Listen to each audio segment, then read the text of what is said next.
Friends, welcome to educational academy. आज हम पढ़ेंगे ज्वालामुखी से निर्मित लैंडफॉर्म, बाहरी लैंडफॉर्म। क्या है? Extrusive landform. कौन सा लैंडफॉर्म? Extrusive landform. ये इस टाइप बाहरी लैंडफॉर्म ये दो प्रकार से निर्मित, एक तो महाद्वीप में निर्मित होते हैं, एक महासागर में होते हैं। अभी हम पढ़ेंगे जस्ट महाद्वीप पे जो निर्मित स्थलाकृति, जो कॉन्टिनेंटल के ऊपर लैंडफॉर्म है वो पढ़ेंगे। उसमें सबसे पहला नाम आता कौन, उसके बाद पैरासाइटिक कौन, प्लग, ज्वालामुखी पठार, ज्वालामुखी ट्रैप, ठीक है, ज्वालामुखी गर्त। गर्त कम से कम 5 पार्ट है, उसको भी देखेंगे। फिलहाल हम कौन को देखते हैं।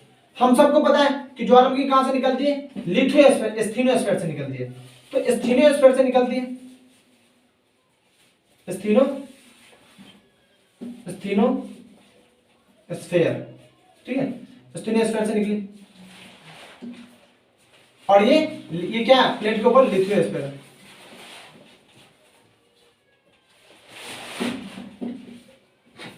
ठीक है, अब आपको पता है कि ज्वालामुखी स्थिनोस्फीयर से निकली और जब आएगी तो इस टाइप की कुछ आकृति बनाएगी। उनकी आकृति होगी इस टाइप की,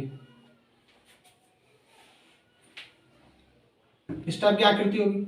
और यहाँ पे आपको पता है ये जो पार्ट है जहां से ज्वालामुखी का फ्लो होता है, इस वाले पार्ट को क्या बोलेंगे? कोन। क्या बोलेंगे? कोन। इस टाइप के पार्ट को बोलते हैं कोन। ठीक है, तो इस टाइप, इस वाले जहां से फ्लो होता है उसको क्या बोलते हैं? कोन। कोन या कोन। ठीक है, ठीक है।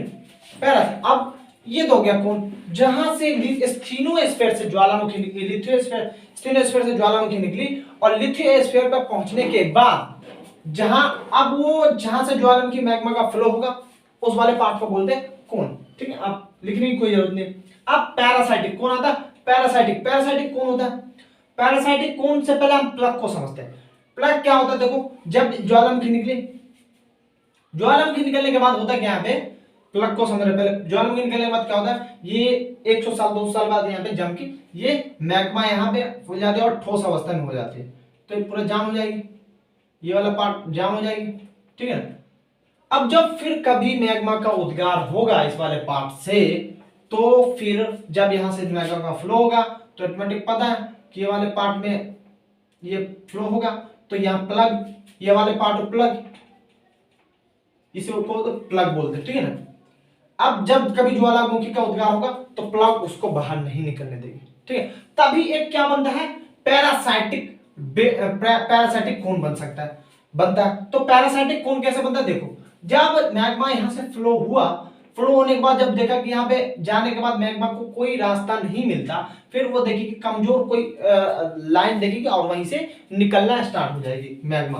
अब फॉर एग्जाम्पल अगर यहाँ पे इसको कमजोर दिखा तो यहीं पे वो निकलना स्टार्ट हो जाएगी मैग्मा। ठीक है, और यहीं पे एक क्या बना देगी, यहीं पे एक स्थलाकृति, यहीं पे कौन बना देगी जो सेम उसी के तरह दिखेगा, पैरासाइटिक कोन। ठीक है, यहीं से मैग्मा का फ्लो हो रहा है।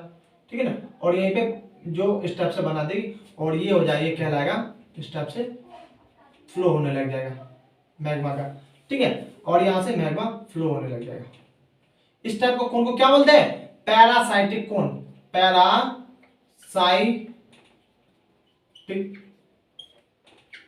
कोन। ठीक है, समझ में आ गया? पैरासाइटिक कोन पूरा क्लियर आ गया। इस टाइप से इधर भी हो सकती है ना, इधर भी हो सकती है, इधर भी लैंडफॉर्म बन सकते हैं, क्यों नहीं बन सकते हैं?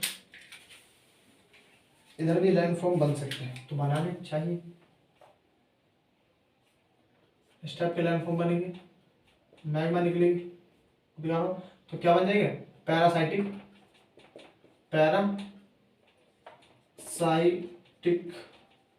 लैंडफॉर्म।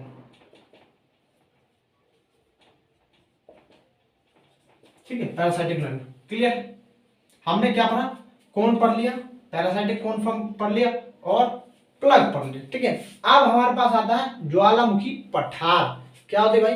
ज्वालामुखी पठार। ज्वालामुखी पठार के बारे में बात करें तो थोड़ा समझ लो। जब ज्वालामुखी यहां से निकली, इस टाइप से उद्गार हुआ उसका,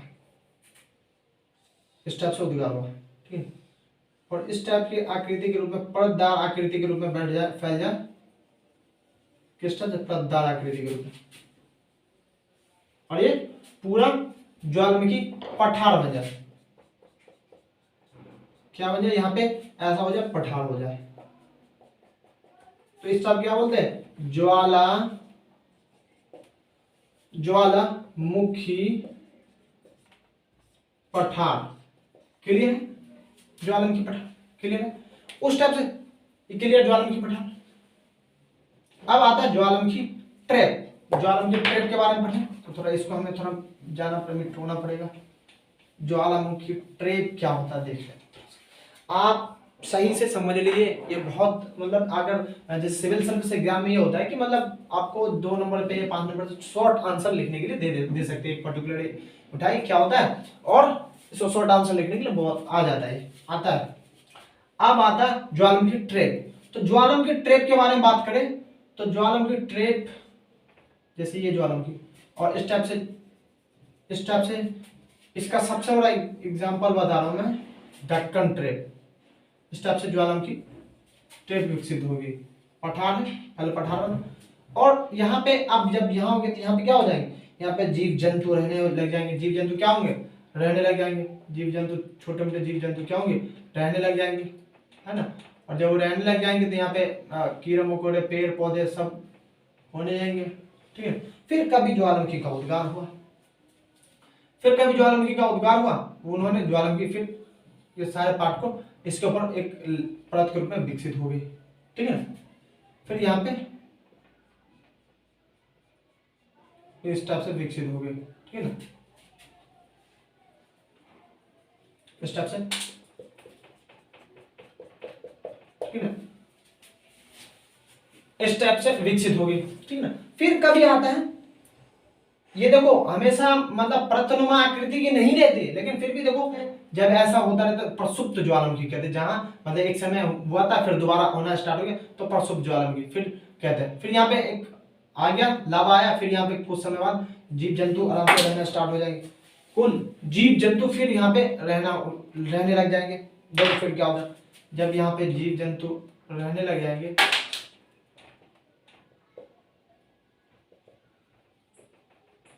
इस टाइप से होता है।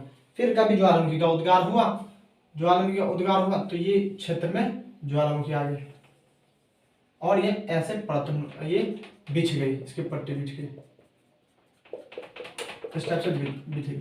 अब ट्रैप देखो, ट्रैप कैसा बनता है, इसके क्षेत्र में जो ये ट्रैप है मतलब इसमें जो जीव जंतु रहते हैं ये इसी के बीच में दब जाते हैं, ठीक है, इसी के क्षेत्र में दब जाते, इसी ट्रैप के अंदर दब जाते हैं, जिसे बोलते हैं ज्वालामुखी ट्रैप बोलते हैं, ठीक है, ज्वालामुखी ट्रैप, ठीक, क्लियर, ठीक है। ये सारे आग्नेय चट्टान है, आग्नेय, ठीक है ना, अवसादी नहीं है, ठीक है। अब हम पढ़ते हैं आगे का जो है ज्वालामुखी ट्रैप पढ़ ले। ज्वालामुखी गर्त क्या होता है, ज्वालामुखी गर्त के बारे में समझने के, तो ज्वालामुखी गर्त का देखो, ज्वालामुखी से जो निर्मित जो गर्त होते हैं, ठीक है ना, वो देखो एक तो सबसे पहला होता है मार।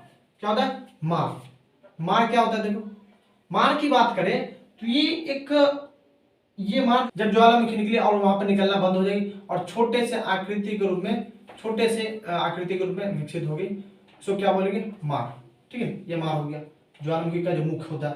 अब मार के बाद क्रेटर क्या होता है, क्रेटर की बात करें, क्रेटर क्या होता है, क्रेटर थोड़े इससे बड़े होते हैं, ये उससे बड़े आकृति क्रेटर आप समझे होंगे, क्रेटर इससे बड़े होते हैं, ठीक है ना। जब ज्वालामुखी का जो मुख होता है निकलने के बाद वो जब प्रसुप्त हो जाते हैं या मृतक हो जाते हैं तो इस टाइप से दिखते हैं ये छोटे मार या क्रेटर। एक होता है कोल्डेरा, क्या होता है, कोल्डेरा इससे भी बड़े होते हैं, कोल्डेरा बड़े क्षेत्र होते हैं, इसका डायमीटर कम से कम 21 किलोमीटर का होता है। कोल्डेरा क्या, 21 किलोमीटर तक का एक बड़ा आसो कोल्डेरा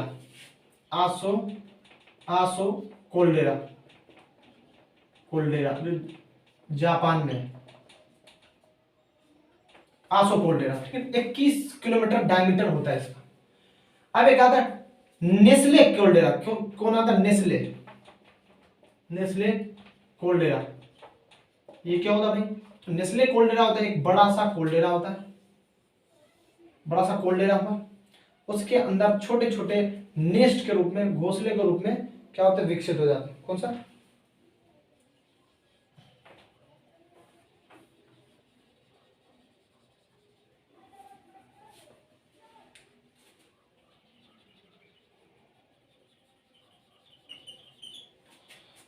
छोटे नेस्ले के रूप में विकसित हो जाते हैं। इस टाइप से दिखते दूर से, इस टाइप से, इस टाइप से, इस टाइप से, ऐसे लगते हैं कि दूर से अंडे के समान आकृति की रखे हुए हैं। छोटे छोटे क्रेटर होते हैं, विकसित हो जाते हैं, छोटे क्रेटर हो जाते हैं, उसे बोलते हैं नेस्ले कोल्डेरा। इसके अंदर नेस्ले कोल्डेरा, ठीक है। नेस्ले, इसको क्या बोलते हैं? नेस्ले, नेस्ले कोल्डेरा, कोल्डेरा, ठीक है, क्लियर, नेस्ले कोल्डेरा। अब आता है क्रेटर झील। जब क्रेटर झील की बात करें तो कौन आता है? क्रेटर झील, क्रेटर या कोल्डेरा झील, कोल्डेरा झील। ये क्या होता है? देखो, क्रेटर को पता है, जब एक मान के बाद थोड़ा सा बड़ा होता है ज्वालामुखी का मुख, तो इसको बोलते हैं क्रेटर, को क्रेटर बोलते हैं। जब उसी क्रेटर के अंदर बारिश होने के बाद पानी भर जाए और झील की आकृति में तब्दील हो जाए तो उसको क्या बोलते हैं? क्रेटर झील, ठीक है ना। उसी तरह कोल्डेरा झील, बड़े से, इसी में जैसे थोड़ा बड़ा वाला कोल्डेरा होगा, उसमें पानी भर गया तो उस टाइप की झील जो निर्मित होती है उसको बोलते हैं कोल्डेरा झील। तो क्रेटर कोल्डेरा का एग्जाम्पल जैसे एक है एग्जाम्पल जैसे जो तितिका झील, तितिका झील, क्या? टिटिकाटा, कौन सा? एक है झील टिटिकाटा झील, ठीक है, टिटिकाटा झील है। एक और है इंडिया में, एक है इंडिया में जो लोनार झील, लोनार, महाराष्ट्र में, ठीक है। एक है निष्क झील, निष्क झील जो है राजस्थान में, ठीक है। तो इस टाइप से हमने सारे लैंडफॉर्म जो आकृति है वो पढ़ लिए। अब हम पढ़ते हैं जो समुद्र में निर्मित है लैंडफॉर्म, उसके बारे में हम पढ़ेंगे। जो महासागर में निर्मित जो स्थलाकृति है वो पढ़ते हैं। दो सबसे पहले जानते हैं महासागर में जो निर्मित स्थलाकृति सबसे इंपॉर्टेंट है मिड ओशन रीजन, मध्य महासागर कटक, कौन है? मिड ओशियन रीजन, ठीक है ना। ये बहुत इंपॉर्टेंट है। इससे देखो किस टाइप से होता है, जब स्थिनोस्फीयर से लावा निकलती है और स्थिनोस्फीयर से जब लावा लिथोस्फीयर पे आती है, उसके बाद वो लावा इस टाइप में, देखो इस टाइप में, और दोनों साइड से अपना लावा उद्गार करते हैं।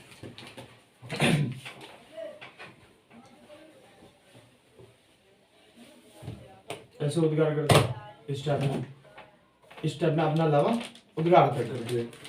जो इतना ऊंचे तक चले जाते हैं वे एक दूर से देखने पर द्वीप जैसा बन जाता है। इसे बोलते हैं मध्य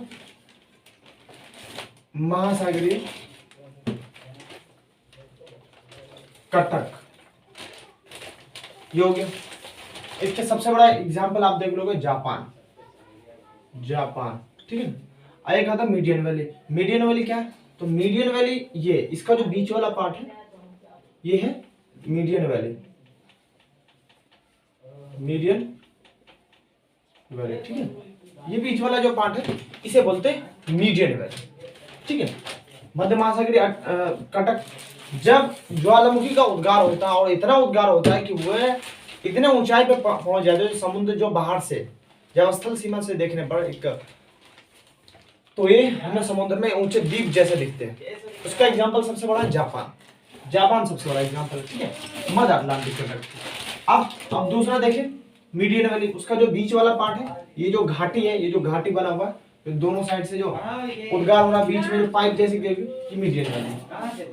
अब है मध्य महासागरीय गर्त। महासागरीय गर्त क्या होता है? देखो, अगर महासागरीय गर्त के बारे में बात करें, इसका गर्त, महासागरीय गर्त,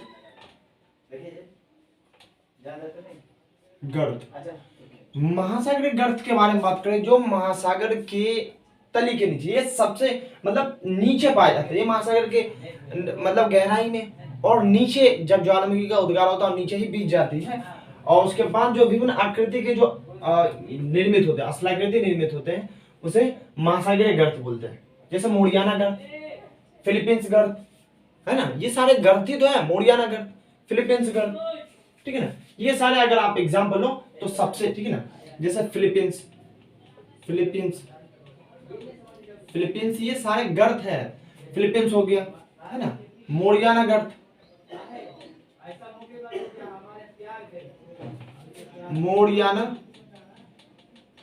गर्त, ठीक है, ये सारे आप देख लो, अच्छा एग्जांपल है। अब आता है महासागरीय बेसिन। देखो ओशियन बेसिन की बात करें तो ओशियन बेसिन भी इनकी जो गर्त है इनकी ज्यादा गहराई में पाए जाते हैं। जो ओशियन बेसिन, महासागरीय बेसिन, ये गर्त से और भी ज्यादा गहराई में पाया जाता है, ठीक है ना।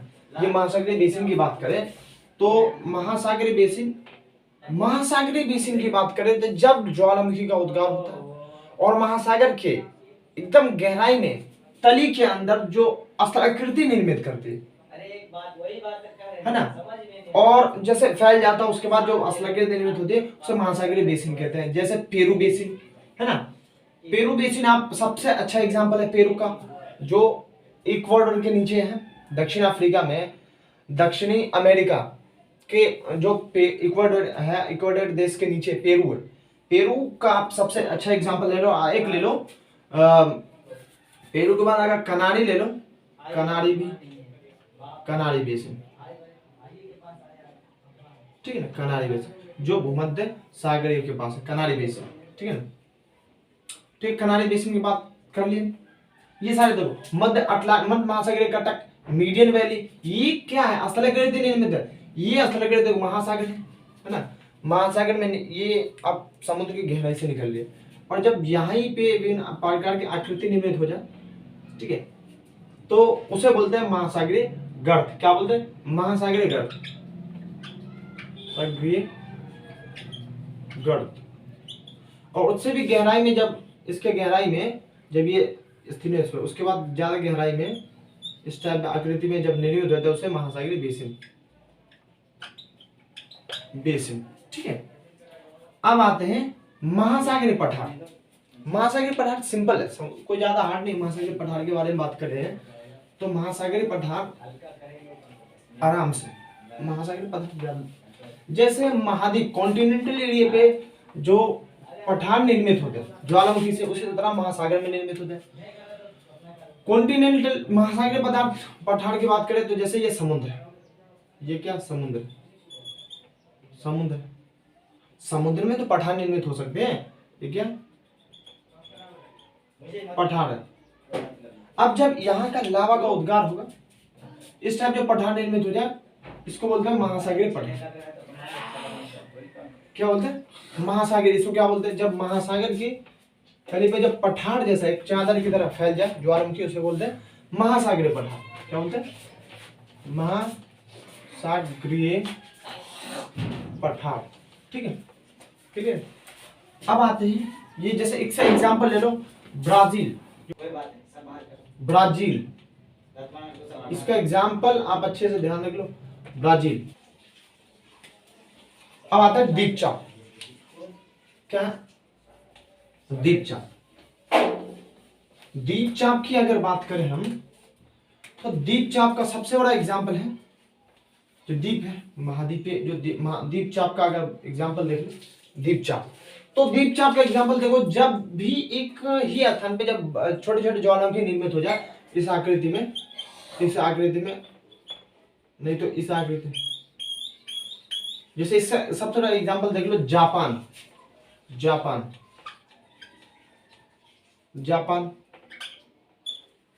आपको एग्जांपल दिख जाएगा। जापान, अंडमान निकोबार, क्या है? अंडमान निकोबार,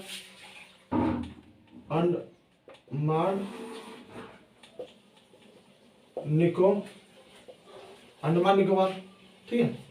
जापान हो गया आपको, अंडमान निकोबार हो गया, इंडोनेशिया हो गया, इंडोनेशिया,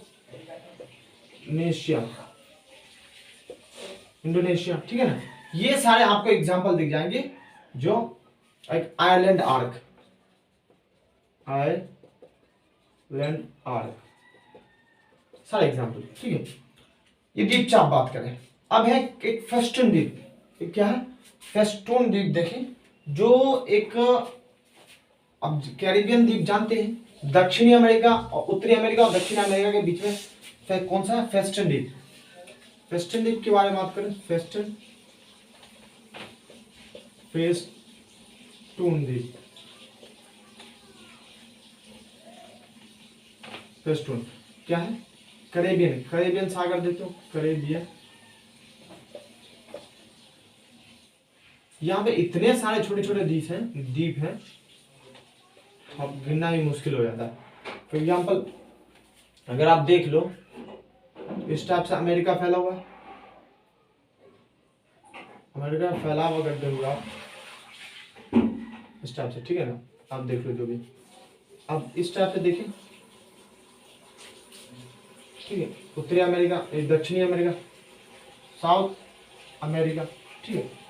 साउथ अमेरिका का ये जो पार्ट आपको दिख रहा है, ये वाला, ये जो पार्ट देखिए, यहाँ पे इतने छोटे छोटे द्वीप हैं, ये उत्तरी अमेरिका,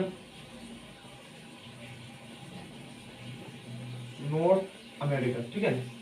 ये छोटे छोटे जो आपको पार्ट दिख रहे हैं यहाँ पे, छोटे छोटे इतने ज्यादा द्वीप हैं, यहाँ पे इतने ज्यादा द्वीप हैं। ये वाले द्वीप को कहते हैं कैरिबियन द्वीप, फेस्टून द्वीप, ठीक है। क्या बोलते हैं? कैरिबियन फेस्टून द्वीप, क्या है? और छोटे छोटे द्वीप बताते हैं। यहाँ पर देखो इतने छोटे छोटे, यहाँ क्योंकि एक समय ज्वालामुखी आया था और छोटे छोटे रूप में ज्वालामुखी, बहुत एक ही समय में बहुत छोटे छोटे ज्वालामुखी निकले थे बैल्कनी। अब आती है बात शेल द्वीप्यांश। आउटक्रॉप्स क्या होता है? अगर आउटक्रॉप्स की बात करें, आउटक्रॉप क्या है? शेल द्वीप्यांश, शेल द्वीप्यांश ये एक इस प्रकार के होते हैं। तो ये शेल द्वीप्यांश जब मैग्मा स्थिनोस्फीयर से निकलता है और लिथोस्फीयर में पहुंच जाते हैं, और पहुंचने के बाद लिथोस्फीयर में नहीं दिखती, जब जमीन के ऊपर या महासागर में, महाद्वीप में नहीं दिखती, तो वो बाहरी क्रिया अपक्षय महाद्वीप महासागर के बाहरी क्रिया या अपक्षय अपर्दन के द्वारा, वह उनका बाहरी क्रिया द्वारा दिखने लगता वो द्वीप, वो स्थलाकृति, उसको बोलते हैं शेल द्वीप्यांश, ठीक है ना। जो मैग्मा जब लिथोस्फीयर से निकलकर बाहर निकलती है और वो नहीं दिखती और बाहरी क्रियाओं द्वारा दिखती है, उसे बोलते हैं शेल द्वीप्यांश, ठीक है। तो हमने इस टाइप से देख लिया, एक्सक्लूसिव फॉर्म का पूरा कंप्लीट देख लिया, और ठीक है, तो मिलते हैं नेक्स्ट वीडियो में। अब पढ़ेंगे हम भूकंप। Thank you very much.